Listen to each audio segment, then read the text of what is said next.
Welcome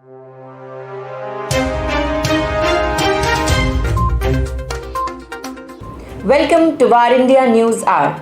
Significant risks of state-sponsored cyber attacks contribute towards industry growth.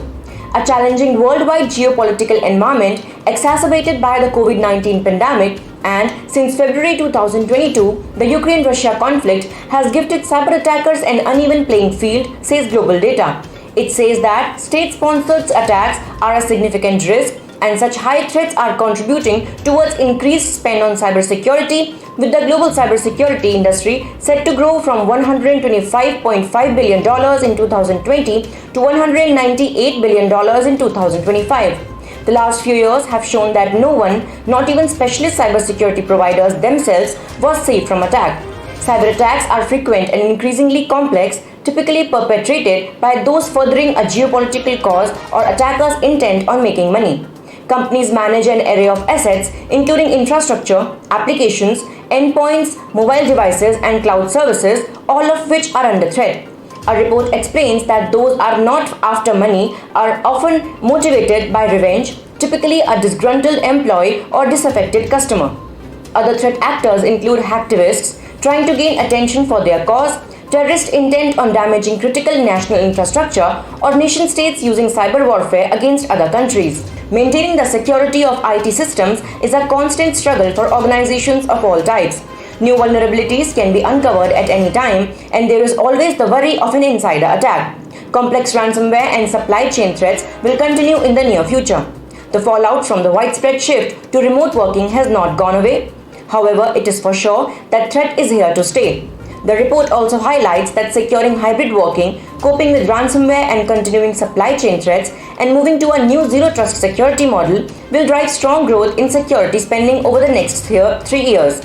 There is a need for innovation, which is undoubtedly needed to counter the continuously evolving cyber threat landscape emerging from the Ukraine-Russia conflict. There is every likelihood that a cyber attack linked to the conflict will impact Western companies' ability to function.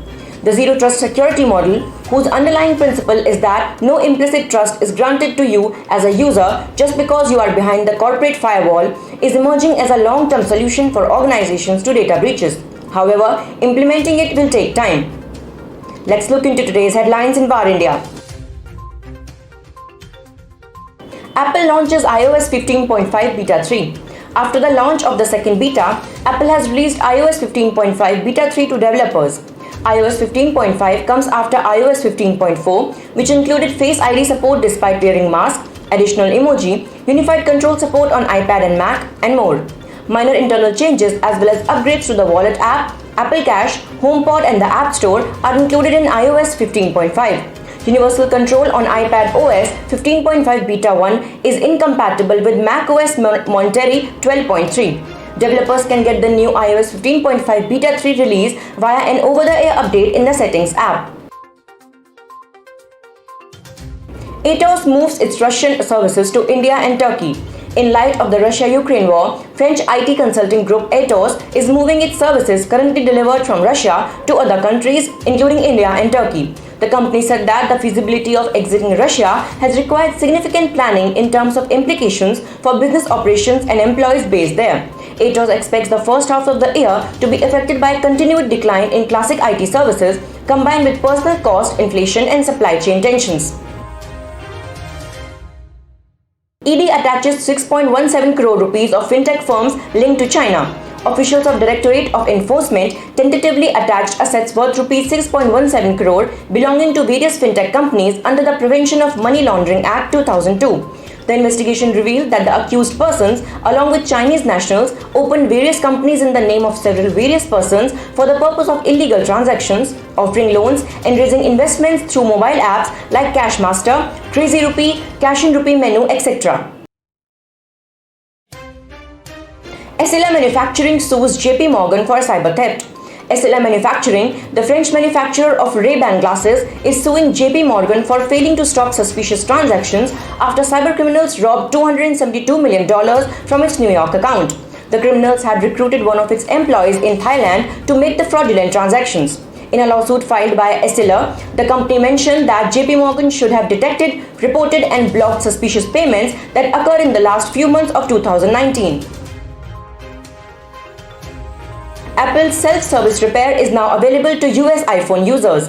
Apple announced self-service repair, providing repair manuals and genuine Apple parts and tools through the Apple self-service repair store.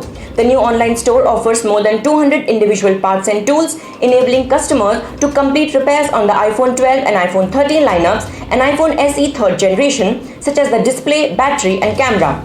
Self-service repair is available in the US and will expand to additional countries, beginning from Europe later this year. The program will later add manuals, parts and tools to perform repairs on Mac computers with Apple Silicon. That's all for now. Please like, share, comment and subscribe to VARINDIA News Magazine. You can download the VARINDIA app from Google Play Store and Apple App Store for the latest news and updates. Stay tuned. Thank you.